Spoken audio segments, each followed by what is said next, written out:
Hi, my name is Alexi Pukanikin, and we're ballin' today, tomorrow, and most definitely yesterday. At what cost? Damage limitation is the topic of this week's episode. Now, damage limitation, I'm sure, is used in a lot of industries. I'm sure in the corporate world, in the corporate structure, damage limitation is a commonly used term. But in the sports world, in the Ballin world, let's just say Formula One uses it quite a lot because it's inevitable that damage is going to happen to the car, or in terms of, scoring points or whatnot, achievements overall. So, sorry about that. When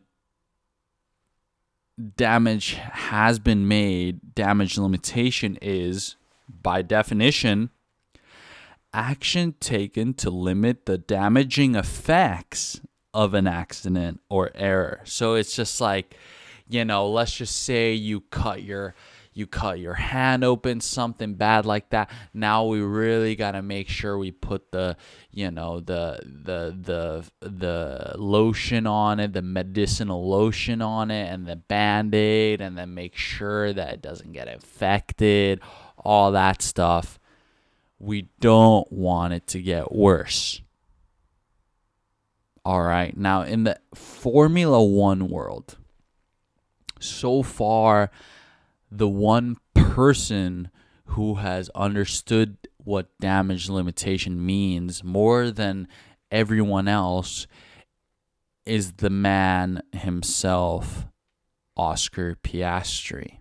Now, Oscar Piastri had the honor of kicking off his 2025 season at home in Albert Park in Melbourne. Now, unfortunately, he had a rough race there. He had a very tough race in his home Grand Prix, and it being his first race of the season, it really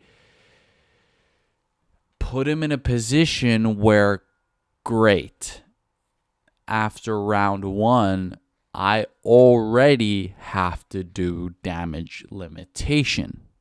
All right. He felt like, the team felt like, whatever, that his result in the Australian Grand Prix led him to go into damage limitation mode, right? Okay, not the result, not the points that I wanted to score to kick off the season, let alone at home. Now let me limit the damaging effects of the accident that I had made. Now, what does he do? Chinese Grand Prix wins that, and now Bahrain Grand Prix wins that as well. Ladies and gentlemen, Oscar Piastri, the first driver in the 2025 season to achieve multiple race wins. That is correct. Who would have thought? I did. Okay, because I've already said this, Oscar Piastri is most likely the closest copy we will ever get, or not copy, but like closest version of Kimi Räikkönen that we will get in Formula One for the foreseeable future. But this is a fact now. Okay. When Oscar Piastri goes damage limitation mode, he goes damage limitation mode. Yes, he is not leading the driver's standings currently. Currently, he is 3 points behind Norris. But I think this is all right, considering he was way down in the standings after round one, knowing that he was capable of more. And, instead of succumbing to all the pressures and expectations, he just goes like, I'm going to do it better than most expected. And so now we have pretty much gone to Piastri Masterclass race weekends. Now, China is a little bit arguable because, Lewis Hamilton won the sprint race, right? As if anyone fucking remembers or wants to even remember. But Oscar Piastri, with the Bahrain Grand Prix behind him, now he knows that he has the potential to be on top of the leader, like on top of the score sheets, the time sheets throughout the weekend. And that's what Bahrain did for my boy Oscar Piastri, which I personally think, I've already said this, but I want to, just in case, strengthen the manifestation. Oscar Piastri likely to win the Drivers' Championship in the 2025 season, and I think he will be winning the Drivers' Championship. I am not even fucking scared of jinxing it. That's right. Go ahead. I'm fearless, but I know Oscar Piastri is fearless too.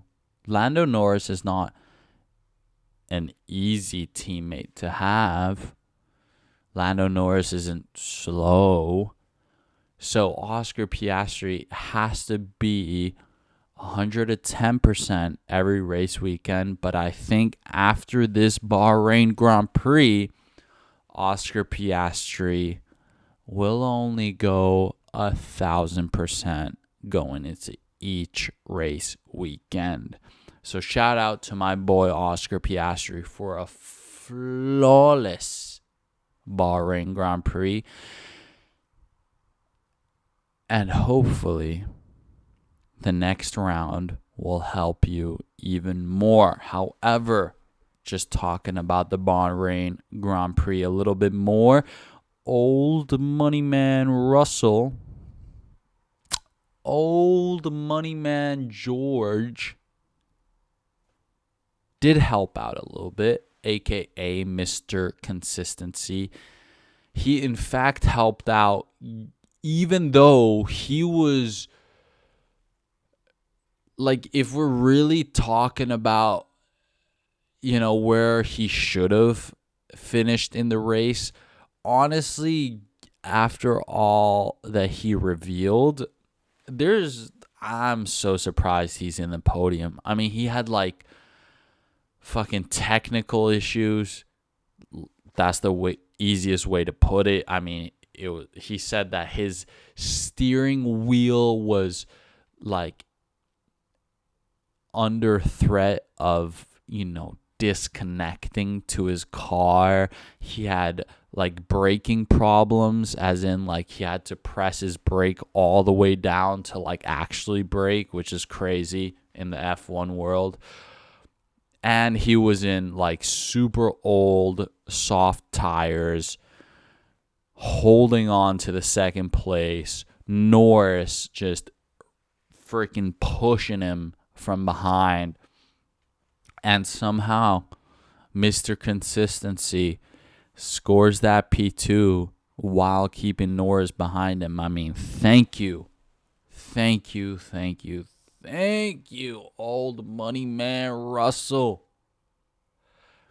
for being the savage that you are. I mean, honestly, you're the guy that I'll be looking towards every time that Verstappen isn't on his A game. And whenever you're in between these two McLarens, I'm like, oh shit. You're either going to piss me off or make me way happier. And in Bahrain, you made me way happier. So thank you.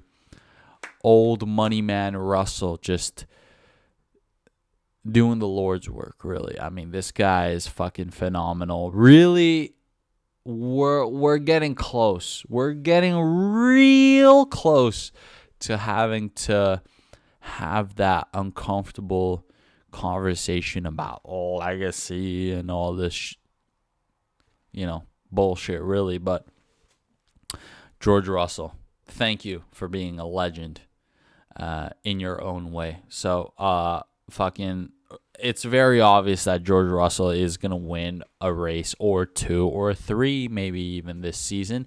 It's just he's got to get there. I mean, realistically, if he had done better, he probably would have gone pole position in Bahrain. Now that I'm looking at some tracks, I'm always going to be considering Russell possibly getting that pole position or just always in the mix for the podium. So George Russell, really, you're representing F1 the way that F1 wants to be represented, which is almost like extra respect for you because you're doing it your own way. You simply belong. You simply belong with your racecraft, with your abilities, with your finesse, and your old money kind of vibe, man. Old money man Russell, man. Just keeping that class, sophistication in Formula One. So thank you. Now, moving on to Ferrari, Scuderia Ferrari. Now, it's not like I haven't talked about Ferrari at all, but this is my take. This is as neutral as it gets going into the last race of the tripleheader, of the first tripleheader in 2025.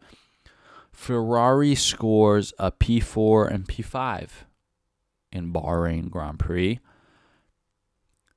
Your drivers are complaining during the race. None of the fans are mentioning you positively. Like, I don't think there's been a lot of Ferrari praise in particular throughout this season so far. And I think this is a real truth. It's just Ferrari are in their damage limitation mode. The whole of Ferrari are in their damage limitation mode. Like I said, to kick off the season, I was like, okay, let's just be honest here. We could, McLaren might be the fastest car. Red Bull has Verstappen, but it's just like Ferrari got, the best driver lineup, right? And, it would be a shame if they weren't winning races. So then I was just like, okay, Ferrari are going to be the top team. Their drivers are going to be out on top. That has not come to fruition after round 4, which is okay. It's just they're in their damage limitation mode right now, it's fine. Really, it's just fine because I'll admit this, P4 and P5 at the Bahrain Grand Prix, at least that won't increase the negativity. Like, negativity-wise, it's not increasing at all. I don't think the positive is increasing, but at least, it's not like the fans are going to find more problems to complain about. But I think really it's the smart thing to do right now. Fucking who gives a shit if Charles Leclerc and Lewis Hamilton are complaining about the hard tire? They don't know what they're talking about, right? Vasseur, you know this. They don't know what they're talking about at all. It's just Lewis Hamilton and Charles Leclerc. Sure, they're always going for the win, but who cares, all right? P4 and P5 will deal with it. But as a supporter of the Ferraris and of the drivers, I'd say this. For now, the damage limitation kind of perspective is okay. No problem. But I'd say you got 2 more rounds to do something. You got 2 more rounds before the negativity increases once again, because Imola is in 2 rounds. Okay, we have Jeddah. Yeah, right. Saudi Arabin Grand Prix this weekend, and the end of the triple header. Then we go to Miami, and then after that is Imola. Right. Saudi Arabia, whatever. Miami, whatever. Just please, by the time Imola comes around, please don't be in damage limitation mode. Ferrari, if your car is the way that it is, just take more risks. No one's going to hate you for taking the risks. Okay? A risk is a risk. You went for it at least. So that's that in terms of Ferrari, P4, P5. We won't complain. But let's just keep Imola in mind, all right? Moving on from Italy to Francois, we have Pierre Gasly. I predicted before the triple header began, I predicted Alpine, the only team that had not scored any points going into the triple header. I said, hey, I think Alpine's going to show some real race pace at least one of these weekends. And of course, the number one guy, the one with the most experience, Pierre Gasly,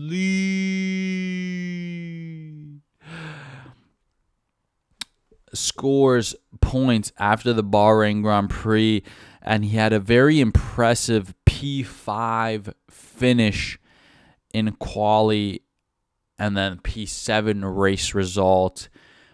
I think both Alpines showed very competitive race pace throughout the Bahrain Grand Prix race weekend.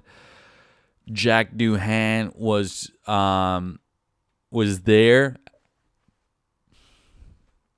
Missed out a little bit on the point scoring type of things, but Pierre Gasly showing truly that his abilities to drive in a Formula One car has not diminished whatsoever. If anything, it's only increased. Pierre Gasly scoring points for Alpine. Now we got every single team with points. Alpine and Kick Sauber tied up with 6 points in 9 and 10. Racing Bulls with 1 point more combined at P8. Aston Martin at P7 with 10 points. Williams P6 with 19 points. Haas Ferrari with 20 points in P5. And that is my next point here. Because once again, Gene Haas, the founder and owner of Haas F1 racing team, Gene Haas's F1 racing team has been in the ultimate damage limitation mode for their brand after getting tortured by Gunther Steiner for years. Turns out Gunther Steiner is way better at doing podcasts than being a team principal. So shout out to Gunther Steiner for finally realizing where his talent is, and for Gene Haas for promoting the right guy to be their next team principal, and the current team principal being Ayao Komatsu. And the Japanese team principal himself is making American racing great again. As simple as that. It was double points finish for Haas in Bahrain Grand Prix. Again, the rookie Haas driver, Ollie Behrman, started last in P20 and finished the race in P10. Ollie Behrman showing some real talent when it comes to his racecraft. We've seen glimpses of it from Kimi Antonelli, and Kimi Antonelli still doing well so far in the 2025 season.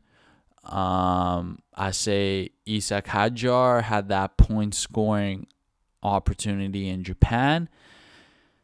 And now Ollie Behrman, after this performance in Bahrain Grand Prix, I think he's also up there in the top 3 right now of rookies so far into the 2025 season. And just please shout out to Ayao Komatsu, because it's really insane. I mean, this Haas team is looking completely different.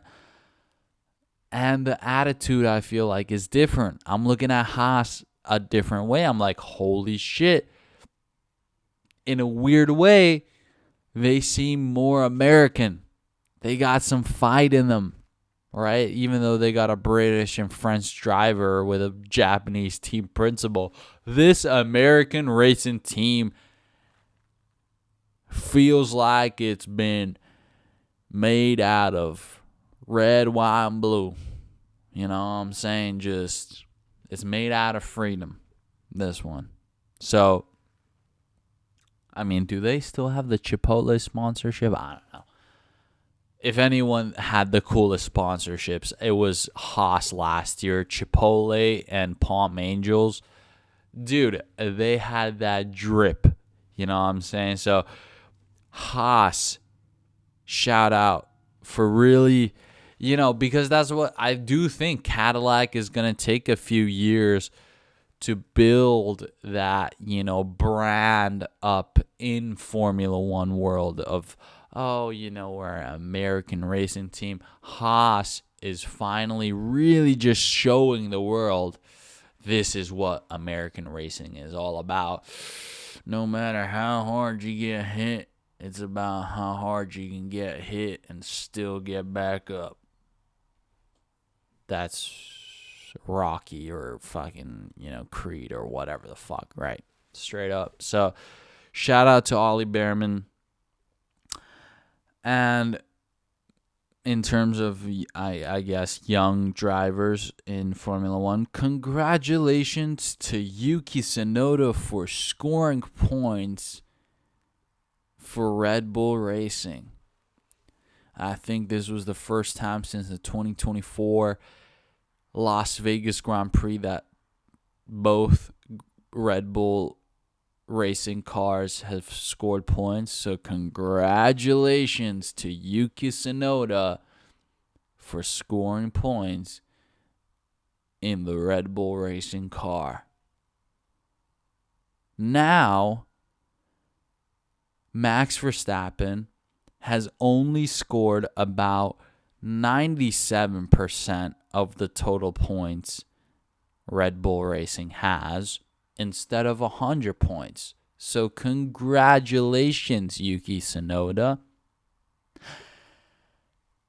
And that will be the last time that I say anything positive about Yuki Tsunoda.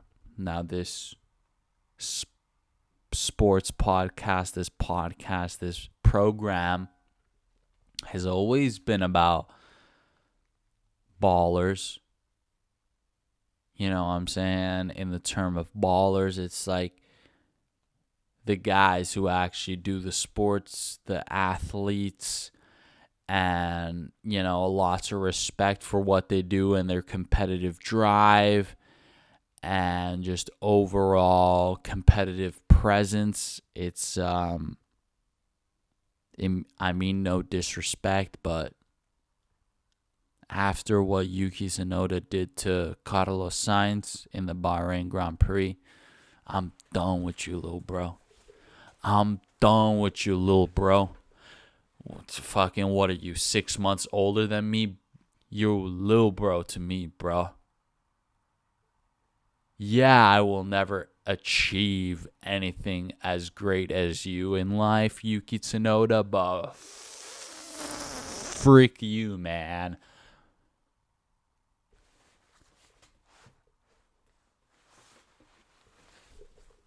Nah. Yuki Tsunoda.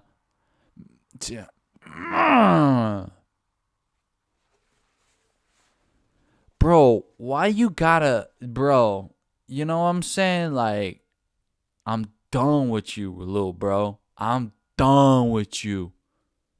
You dumb, bro. Fuck is you doing out here, bro? Look in your fucking mirrors and shit. Carlos Sainz, my boy who I predicted to be scoring points in Bahrain Grand Prix, who obviously had the race pace to be scoring points, to be in the top 10. Nah, Yuki Tsunoda just fucking crashes into him because just takes out his fucking whole side of his fucking car.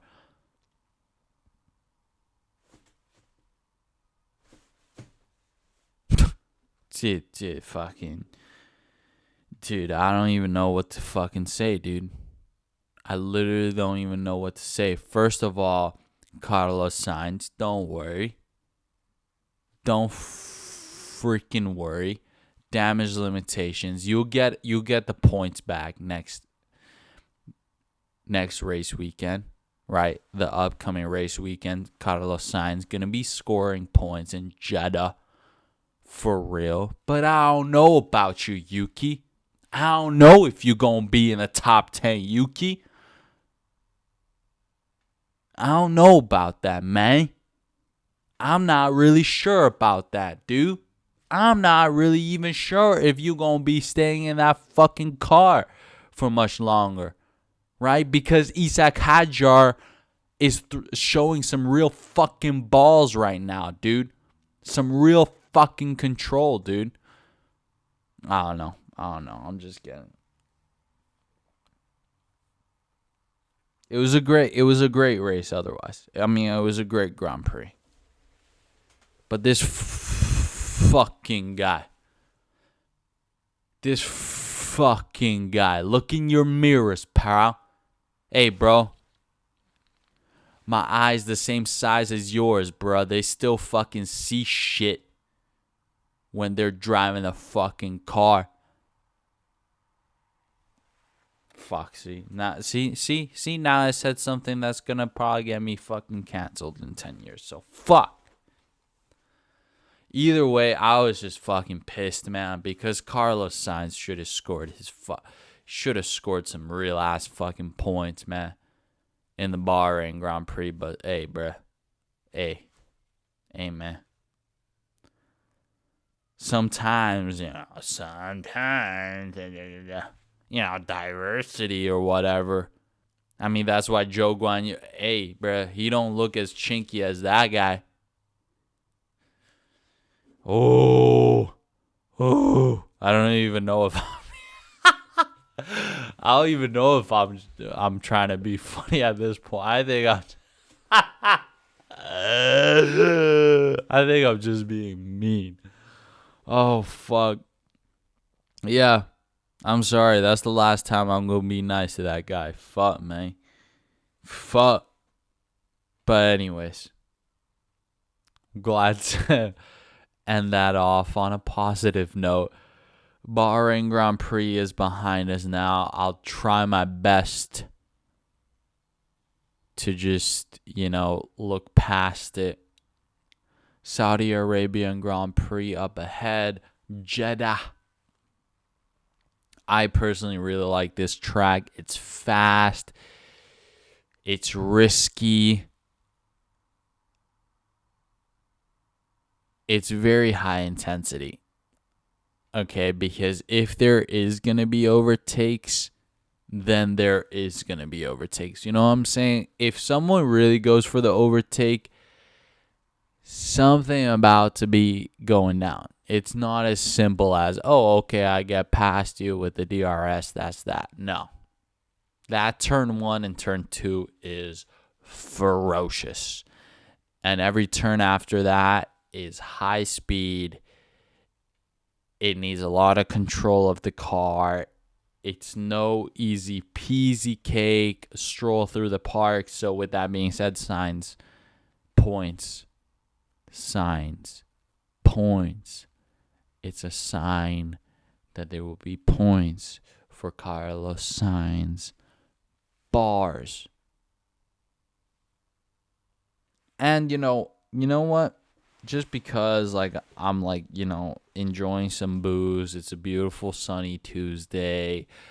It's my father's 52nd birthday. Shout out to you, Dad. I guess I'm definitely not making you proud, but shout out.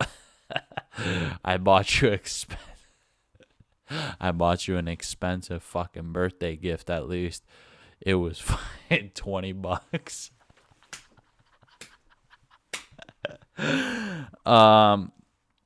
Just because of that, we're gonna go with some gut feelings that are not really gut feelings. They're liver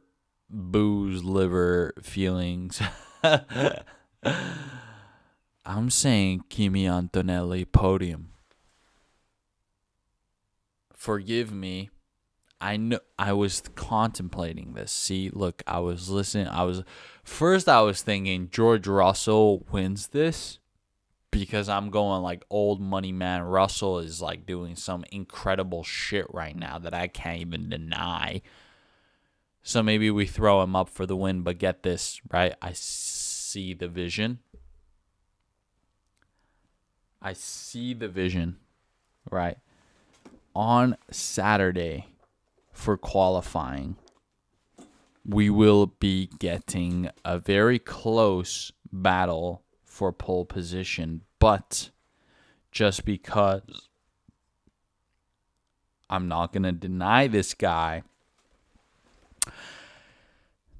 he has incredible talent. He is the favorite at the end of the day. I'm going to go Norris for pole position. All right. This is the one lap at the end of the day that really needs to count.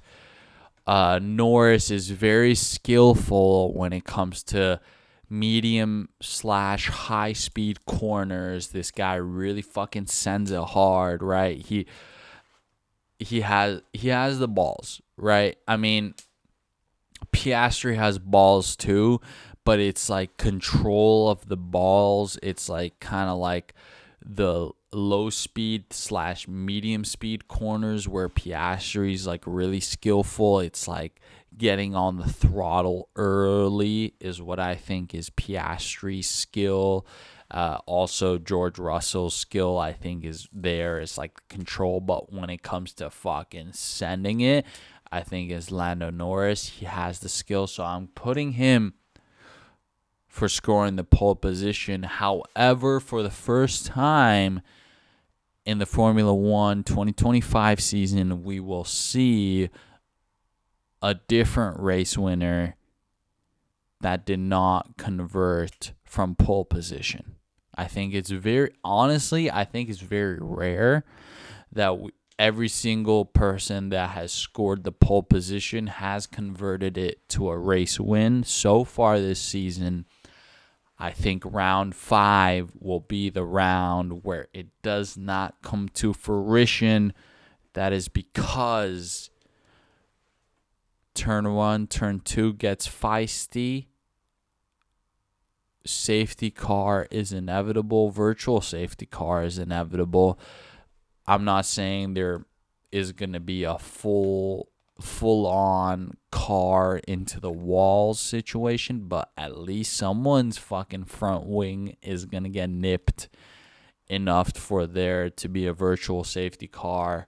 Something is going to happen for my boy Piastri. to capitalize, all right? Like I said, this is damage limitation. This is damage limitation. Oscar Piastri, being the savage that he is, he's still in damage limitation mode. It's damage limitation mode until he has more points than Lando Norris. Then after that, okay, we're back to square one. Let's try and win this drivers' championship. But until then, Oscar Piastri is going to be on top of his game to gain back everything that he had lost after the poor home Grand Prix performance that I'm sure soon he will be able to put in the back of his mind. So Piastri will win the Saudi Arabian Grand Prix. Kimi Antonelli will be there up on the podium. Don't ask me how. He will be there. All right? Just because I think Kimi Antonelli has the same mentality as Oscar Piastri, as Kimi Räikkönen, as all these guys. As soon as it gets worse, it only gets exponentially better. Kimi Antonelli, for some reason, being caught out from the safety cars and all that other stuff, was not able to score a point in the Bahrain Grand Prix, which is rare for him because he's scored points every other Grand Prix. So actually very rare for Kimi Antonelli, and I think that's going to be weighing on his mind. He's going to be freaking wanting to just absolutely send it throughout the whole weekend. And that is why I predict a very rare prediction, I'm sure, but Kimi Antonelli up on the podium. So, bam. I mean, do I need to write it down? I feel like I need to write it down. Kimi podium. There we go. Just so it's documented. Just so we know I can see into the future. But yeah, that's the F1 world, man. Pretty exciting. Very goddamn exciting. It's been keeping me on the edge of my seat. UFC 314 came and went in Miami. I mean, it was tremendous in my opinion. Beautiful stuff. Dominic Reyes is back. If anything, fucking the whole light heavyweight division is back. Who is Boatan? Who the fuck is that guy? Who the fuck is Boatan? You know, I'm talking about Dominic fucking Reyes, all right?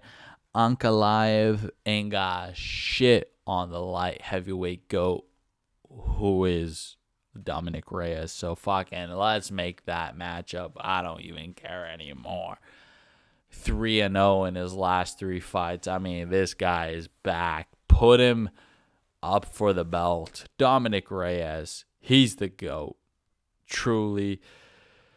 And Yair Rodriguez wins his fight against Bellator legend Patricio Pitbull.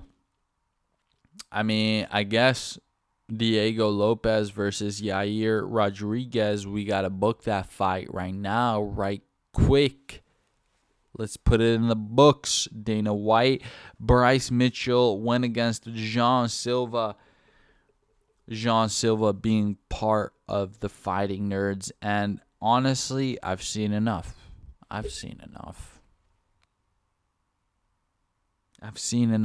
UFC, let's do some damage limitations, all right? The face of your organization, Conor McGregor, is becoming an Irish politician, okay, and a music promoter. Okay, let's just admit to the fact that the face of your organization is nowhere to be found when it comes to the actual sport of MMA. Okay, so what do we need to do? All right, McGregor being the biggest thing to happen for the UFC. Here it is, UFC. I want to see the fighting nerds be the new face of the UFC, okay? First of all, you're not going to be only relying on Conor McGregor, which is fantastic, right? Because that's the whole liability with the fucking guy. It's just one fucking guy. I mean, it's just really, like, tough to fucking control. But look at this. Fighting nerds, right? Officially, at least, what? There's 4 of them, 5 of them, right? So different weight classes, right? All from the same region. I'm just saying, for the next 10 years, instead of, Paddy the Baddy or Sean O'Malley or Conor McGregor, it's like, no, dude, let's just make the next 10 years the fighting nerds years. Let's just do it. They're in multiple weight classes, so they're never going to interfere with each other. Genuinely, this is a UFC takeover that we can accept and that will be very marketable. Let's just make this happen, please. Please. Mauricio Ruffi, Callao, Callao Barajo,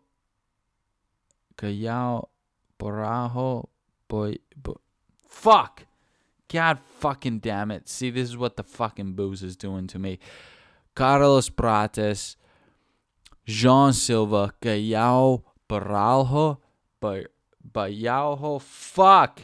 Middleweight. Go to middleweight rankings right now, you son of a bitch.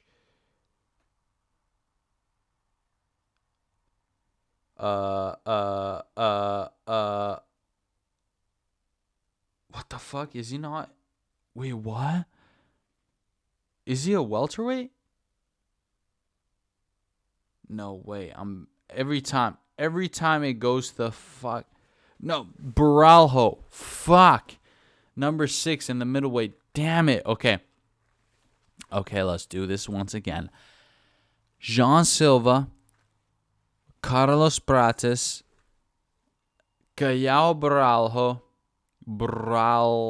Baralho, right? See, I'm going to get better at pronouncing these names.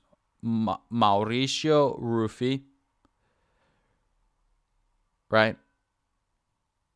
These guys need to be the face of UFC. Simply. I don't even give a fuck if they're not ranked yet. Like, seriously, let's make them UFC, let's push these guys. These guys are savage. You already know there's just so many numbers in terms of viewership coming from Brazil. Fighting nerds is the UFC now. Like, I hope the UFC just makes that like their whole thing. Fighting nerds, this is what we're about. All these guys are savages, but all of these guys are wholesome. They're religious, they're dedicated, but they're chill at the same time. We have Carlos Prates, who smokes Marlboro Reds. And all these guys just seem to be freaking dominating every single fight that they're in and put on a show. Fighting nerds, please take over the whole UFC in the next 5 years, and then that will just put the UFC into a whole different trajectory. I love you guys. I really do. Jean Silva, I love you. Not because of what you did to Bryce Mitchell per se, but I mean, most other people are, taking it positively. So there you go. Fighting nerds. I love you guys. Please feed us unbelievable MMA entertainment for years to come. Oh, beautiful. Michael Chandler. Now, this is officially the time when you're more than welcome to call out Conor McGregor from now on. Michael Chandler, you've done enough. You got your ass handed to you by Paddy the Baddy. Now you can just sit and wait for that Conor McGregor fight. That's all that we need from you. That's great. That's fantastic. Thank you. Thank you for your dedication to the sport. Now just wait patiently for Conor McGregor. It's beautiful. It's beautiful.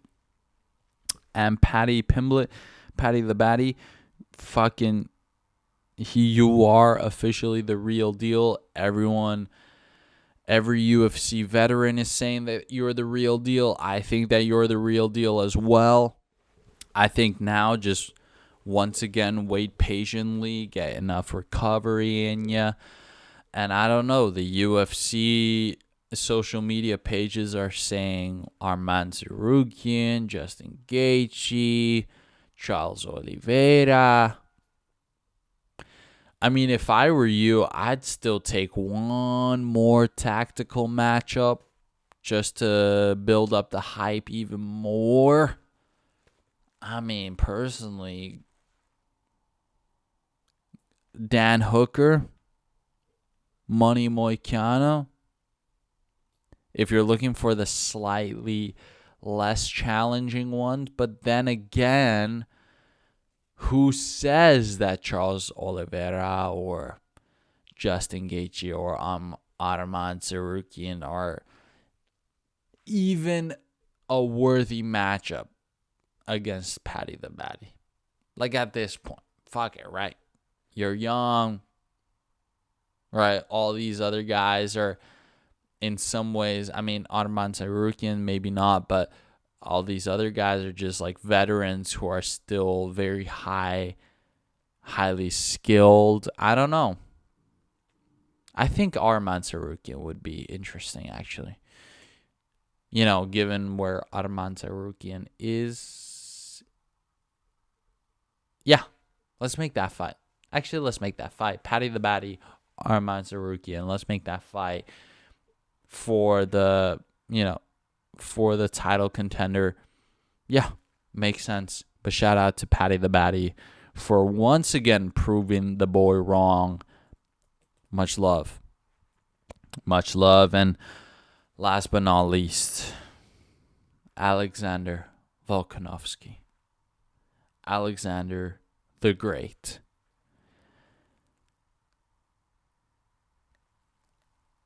And new, but still, the champ is back where he belongs, on top of the featherweight throne. Alexander Volkanovski retains his featherweight championship. Two-time featherweight champion now. What a savage. But hey Volk. Hey, damage limitation, man. All right. You took some real damage against Diego. Okay. That's some real damage that you took. All right. It wasn't like you left the matchup unscathed. You went pretty freaking hard, man. You went pretty freaking hard during the fight and pretty freaking hard throughout training camp, I'm sure, to be able to prepare for a guy like this. Hey, you got the new baby. I'm sure the new baby keeps you up sometimes. There's no reason. There's no reason for you to fight anyone in the next 3 months. Take it easy. Damage limitations, all right? You gotta take some action to limit the damaging effects of the hits that Diego Lopez gave you. All right? Take it easy. Don't be telling Dana White that you want to fight Movsar Evloev in 3 months. Don't Don't. It's not necessary. But look at what Islam Makhachev does. Look at what John Jones does. Right? There's no need for you to be the active champ. That was your first run at the featherweight title. Now it's your second title run. Just take it easy. Damage limitations, all right? You're still probably going to get the same paycheck. So just take it easy. There's no rush. There's no rush. Alexander Volkanovski, thank you. Thank you for being the legend that you are. It's just a goddamn honor to be able to witness just greatness in my time that I'm alive. So thank you, Alexander Volkanovski. You're a fucking legend. Thank you, Oscar Piastri, for just, giving me a meaning to live. But overall, yeah, Oscar Piastri, you're a savage. Go get that win in Jeddah. All right. Then the damage limitation mode for 2025 season is complete for you. I think I've done enough damage limitation myself for, the winter season and all that, and summer season coming right up. Oh, yeah. No more playing around. All right. Ladies and gentlemen, thank you for tuning in for Ballin' at What Cost. I hope you stay ballin', no matter the cost. And I'll see you guys next week. Thanks. Cheers.